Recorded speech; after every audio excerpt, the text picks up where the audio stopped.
લોકમાન્ય તિલકના આ શબ્દોએ એક સામ્રાજ્યને હચમચાવી મૂક્યું. આ માત્ર એક નારો નહોતો, આ આઝાદીનું વચન હતું.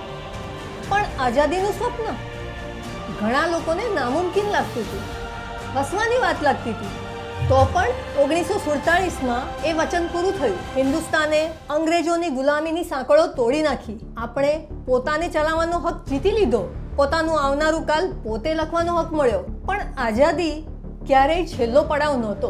દેશના ધોરણે આપણે આઝાદ છીએ, પણ એક એક માણસના ધોરણે આપણામાંના ઘણા હજુ પણ બંધાયેલા છે. કોઈ રાજથી નહીં, પણ પોતાના જ ડર અને મુશ્કેલીઓથી. આજે આપણી લડાઈ અલગ છે. આજના શાસકો છે ગરીબી, બેકારી અને ભ્રષ્ટાચાર. અસલ સવાલ આ છે, શું આપણે ખરેખર આર્થિક આઝાદી મેળવી છે? આજે કરોડપતિ બનવું મુશ્કેલ લાગે છે. વધતી મોંઘવારી, પૂરા ન થતા હપ્તા, નોકરીનો ડર, દોલત બનાવવી પહોંચથી બહાર લાગે છે. બરાબર એવું જ જેવું એક સમયે આઝાદી લાગતી હતી. પણ યાદ રાખજો, લોકમાન્ય તિલકના શબ્દો, સ્વરાજ નામુમકિન લાગતું હતું જ્યાં સુધી એ હાસિલ થયું નહોતું.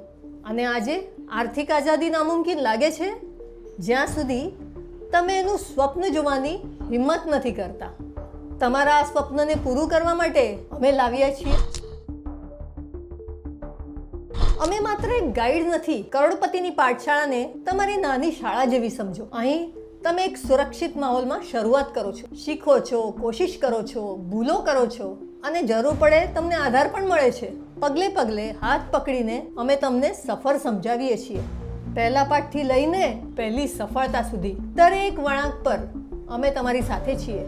કારણ કે જેમ શાળામાં રાતોરાત ગ્રેજ્યુએટ નથી બનતા, તમે શીખો છો, મહેનત કરો છો અને આગળ વધો છો. તમારો આત્મવિશ્વાસ વધે છે અને એક દિવસ તમને સમજાય છે કે તમારા ધ્યેયો પૂરા કરવા તમે તૈયાર છો. અને જેમ જેમ તમે વધો છો, જરા મોટું ચિત્ર જુઓ. 2047માં ભારત આઝાદીના 100 વર્ષ ઉજવશે. આપણું સ્વપ્ન સ્પષ્ટ છે, પોતાના પગ પર ઊભું ભારત, દુનિયામાં પહેલા નંબરનું ભારત.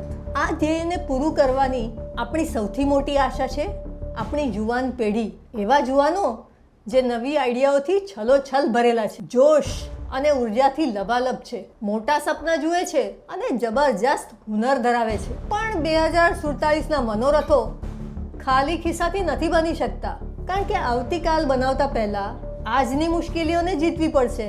અને જ્યારે પૈસા દરેક ફેસલો નક્કી કરે, શું ભણવું, ક્યાં રહેવું, કેટલું સ્વપ્ન જોઈ શકીએ, તો શું આપણે સાચે જ પોતાને આઝાદ કહી શકીએ? તો અસલ સવાલ એ નથી કે શું આ થઈ શકે. ઇતિહાસે પહેલેથી જ જવાબ આપી દીધો છે. સવાલ એ છે, શું થશે જો દોલતનો રસ્તો નસીબનો નહીં પણ એ હિંમતવાળા પગલાંનો હોય જે તમે દર મહિને ઉઠાવો? તો શું તમે અમારી સાથે તમારા સ્વપ્ન તરફ પહેલું પગલું ઉઠાવવાની હિંમત કરશો?